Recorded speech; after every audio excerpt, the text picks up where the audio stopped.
अखिल भारत ग्रामीण खेत मजदूर सभा तरफ 14 दफा दाबी नहीं आज रायगड़ा जिलापाल को प्रदान कराई। शताधिक कर्मी रायगड़ा डाकमगा ठारू एक शोभायात्रा जिलापाल कार्यालय सम्मुख में विक्षोभ करते। ए संक्रांत 14 दफा दाबी नहीं देशव्यापी राज्यपाल और मुख्यमंत्री उद्देश्य रायगड़ा जिलापाल को स्मारक पत्र प्रदान कराई।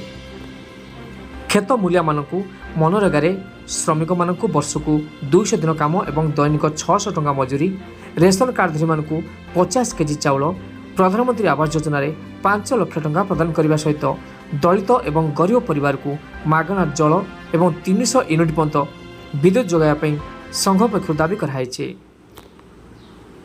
अन्यपटे रामनागड़ा पुलिस 3 जन आदिवासी को मिथ्या केस कर जेल हाजत को पठाई देछि, तुरंत खलास करने ताकू दाबी कराई।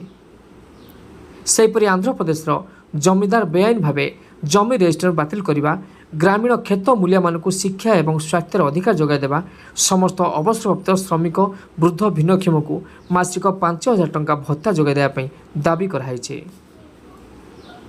ए घेराव समय अन्य मध्य संघर सदस्य शरद चंद्र त्रिपाठी, कैलाश सबर, प्रास्का रामचंद्र, अनासीम सबर प्रमुख उपस्थित थे। Rayagada Subrat Choudhury report, OTN TV. मो ना तिरुपति गोमांग, अखिल भारत ग्रामीण खेत मजदूर सभार सर्वभारतीय उपसभापति। आज देशव्यापी प्रत्येक जिलापाल ऑफिस कार्यालय सम्मुख में ग्रामीण खेत मजदूर सभा पक्षरु गणधारणा, विक्षोभ एवं स्मारक पत्र प्रदान करा जाउछि। ए परिप्रेक्षी रे आज जिलापाल जरिया राज्यपाल और मुख्यमंत्री को 14 दफा दाबी पत्र स्मारक पत्र प्रदान करिछु। से मुख्यतः ग्रामीण खेतमजूर मानू वर्ष को 200 दिन दैनिक 600 टंका मजूरी, रेशन कार्डधारी को 50 केजी चाउल एवं ग्रामीण खेत मजदूर मानू घरडीह पट्टा एवं 300 यूनिट बिजुली एवं वार्धक्य भत्ता मान को 5000 टंका।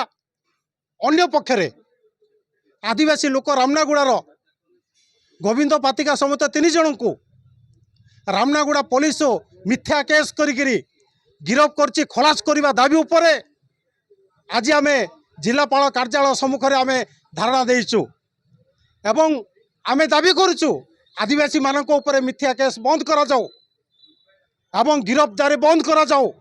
नचेत ओडिशा रे जे कम्युनिस्ट पार्टी अछंती वामपंथी दल तरफर आम कही रखुचु रामनागुड़ा पुलिस थाना सम्मुख में हजार हजार संख्यार घेरिबे, से हूँ सरकार दायी रहिबे।